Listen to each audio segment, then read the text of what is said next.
From the Arctic to the Atlantic, there are key moments in the lives of all marine creatures. They face challenges to find enough to eat and to avoid being eaten.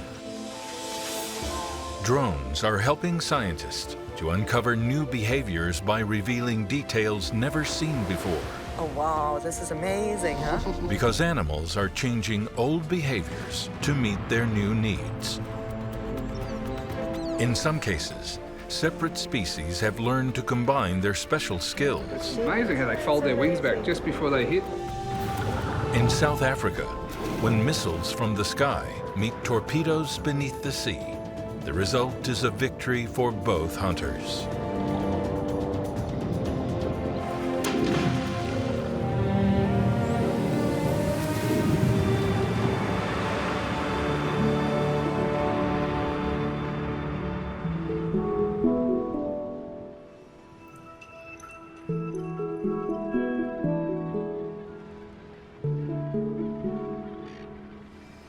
It's April on Bird Island, South Africa. 100,000 Cape Gannets are gathered here for 3 months during the nesting season. Adult birds will need to find a huge quantity of food to satisfy the voracious appetites of their newly hatched chicks. Gannets are large birds with a wingspan of over 6 feet, and on land they sometimes appear clumsy. All of the avian predators communicate constantly, creating the largest informational network in the animal kingdom. This ocean internet allows them to operate like a single predator.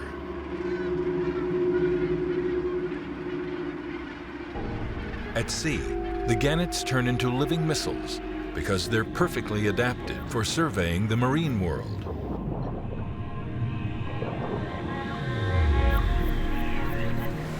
They use a hunting technique that marries the sky with the ocean in an interspecies cooperation between them and dolphins. 2 biologists from Nelson Mandela University in Port Elizabeth are closely following this unique colony. But Lorian Pichegru and Andrea Taibo have only a brief window to uncover the secrets of the Cape Gannet's mysterious hunting strategies. I'm interested in the strategies marine birds use to find food, and especially how they work in groups to find food at sea. They can form networks, so you see small groups which stay at a certain distance apart, but close enough to observe one another. And that way, they can cover a vast zone. We call that a hunting network.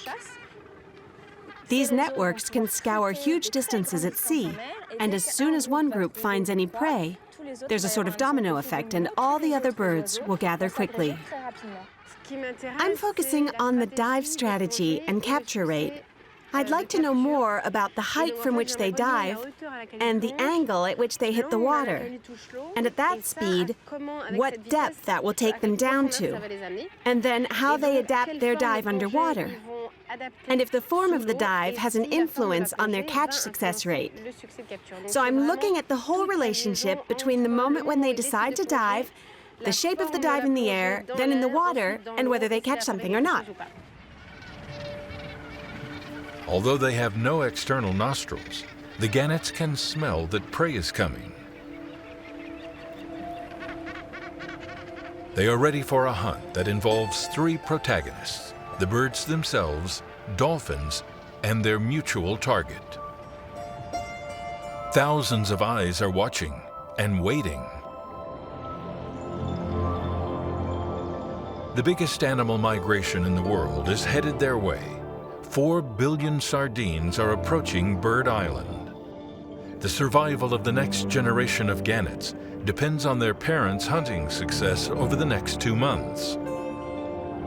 When the sweet, sour, fatty smell of sardines fills the air, it's the signal for the birds to head out. Over just a few days, 40,000 birds spread over the 1,800 square miles of Algoa Bay. They're searching for the bait fish over a huge area.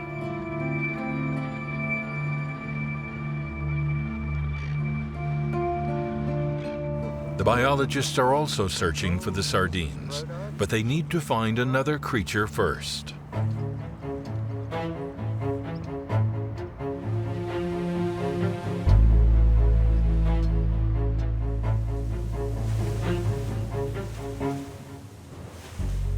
Locating the fish beneath a seemingly infinite sea that stretches miles in every direction seems impossible.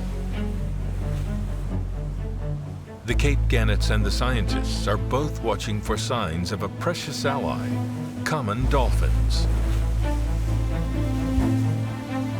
Suddenly, the mammals arrive. First, just a few. Then their numbers increase. 100, 200. The dolphins surge ahead, acting as lookouts. They swim in front of a group of gannets floating in a raft formation. The birds don't move because they know that while the dolphins are swimming like this, they are still exploring.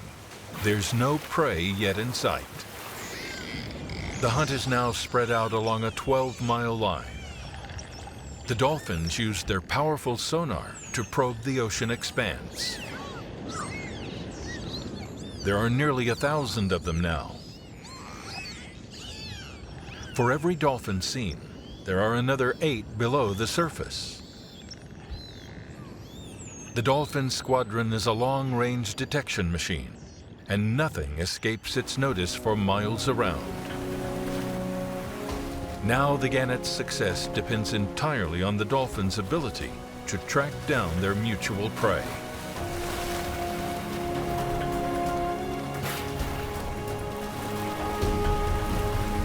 Sardine shoals in the area begin to sense vibrations in their bodies from the dolphin's sonar. Sensing danger, the fish move closer together, closing ranks. The first stage of the joint hunt is underway.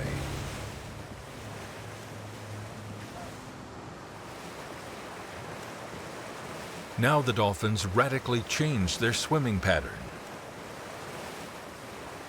They begin circling.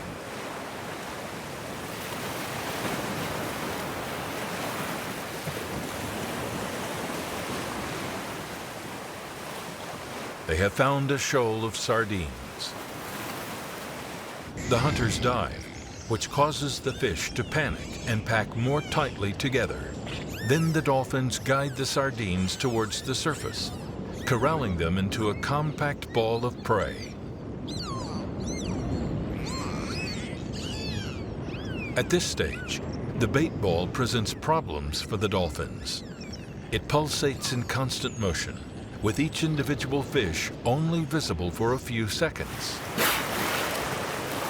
The hunters are unable to target a single prey, so the dolphins must wait for allies. The sight of dolphins circling a shoal attracts the attention of some Cape Gannets about a mile away, and they burst into action.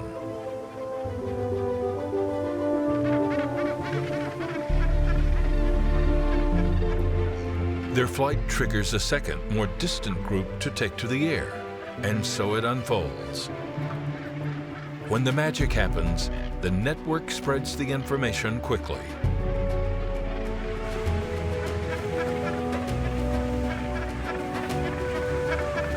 A strategy begins to take shape, and the feast begins.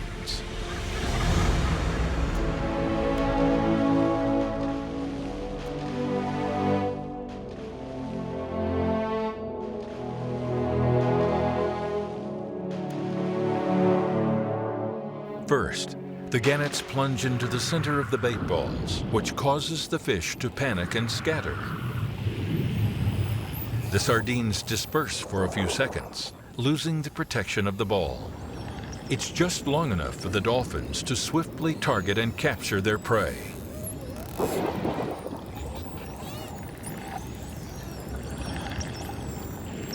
This collaborative strategy between predators is devastating for the sardines.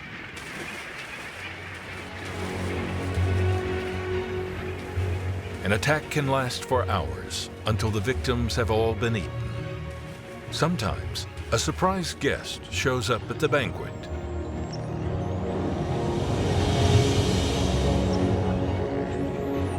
This mink quail mops up the remains of the feast.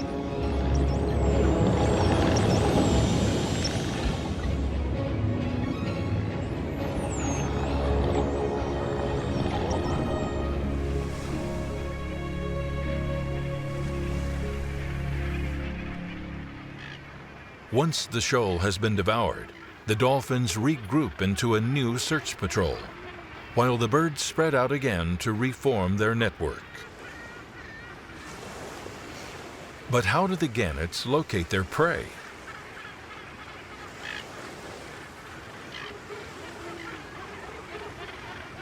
Andrea wants to uncover more of their secrets.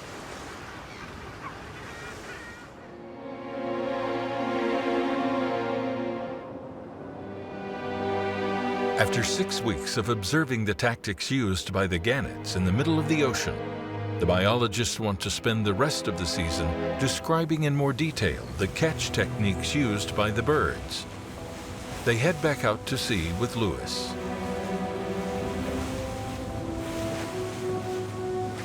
With them are 3 specialty camera operators.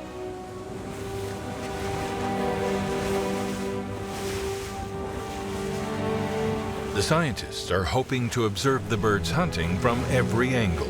It's really exciting. We're having the drones in the air, we've got the camera on the boat and the cameraman underwater, so we really can follow the birds when it starts diving, so its heights, when it's hit the water, when it's doing underwater. Because we can coordinate with the time, the camera on the boat and the camera underwater and the drone. So that's why it's very exciting to work with that crew, because we are going to be able to see stuff we've never seen before. The technical crew prepares, ready to follow the scientists' instructions.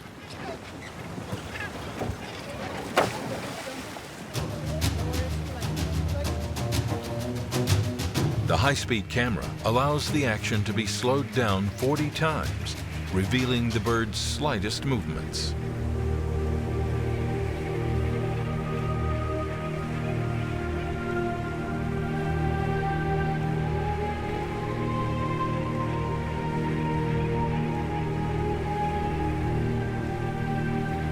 This external camera synchronizes with the underwater camera to capture the entire sequence of the bird's attack.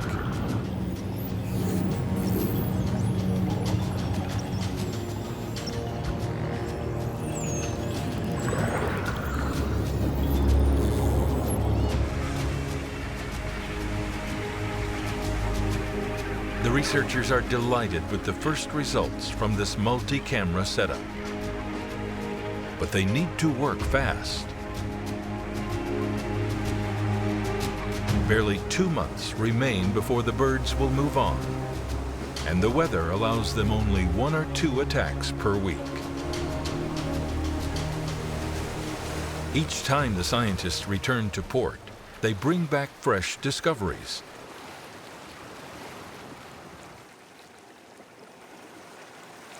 Everyone is eager to see the day's research.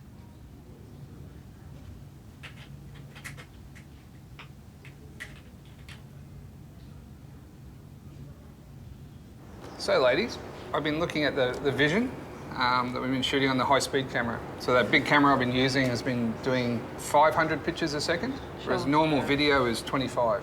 Yeah. So there we've got a lot of data, and because of that, then we can start looking at things like acceleration and all those parameters of the dives. Wow. So what I've done, I just took one and I've tracked the bird. So I've put the dot on the tip of the beak, Okay. and then as we run through, you can see how it's graphed the position. And you can see this. What we need is a reference size in the picture. Yeah. And so what I've done here, where it's blue, I've measured the beak, Okay. but I said it's 10 centimetres. Okay. And then try and work out how fast the bird was when it was hitting the water. Yes. It's actually a simple calculation. Because the beak is 10 centimeters long, the number of beaks between the bird's starting position and the surface gives the exact height of the dive. So this is starting at 5 metres, and then the whole event has taken almost 0.5 of a second.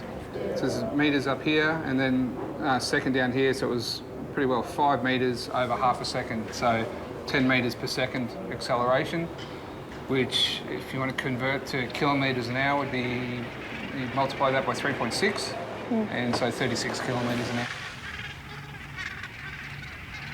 When the calculation is repeated dozens of times, the results are surprising. It's amazing how they fold their wings back just before they hit. We know that the maximum they can go to is 100 kilometers an hour when they hit the water. So About 100 kilometres an hour is that would be that's a massive amount of energy. You mustn't hit something at that speed. Yeah, For sure. I Well, mean, unless it's a fish. but even hitting the water at 100 kilometres an hour is like hitting concrete. After several days of additional observations, Lorian confirms that there are 2 distinct types of dives, each with a different function. So you see now, Louis, what I'm working on at the moment is, you see that bed wall, so I'm interested in the different kind of dives of the Gannets, so relating the height with the shape of the dive underwater. So we think that the different kind of dives, the V dives and the U dives, we call them. So the V dives is when the gannet hit the water and goes straight down and up again, so that makes a V. These direct dives seem intended to break up the ball of fish in an effort to cooperate with the dolphins. Cape Gannets actually only catch prey on 7 dives out of 100.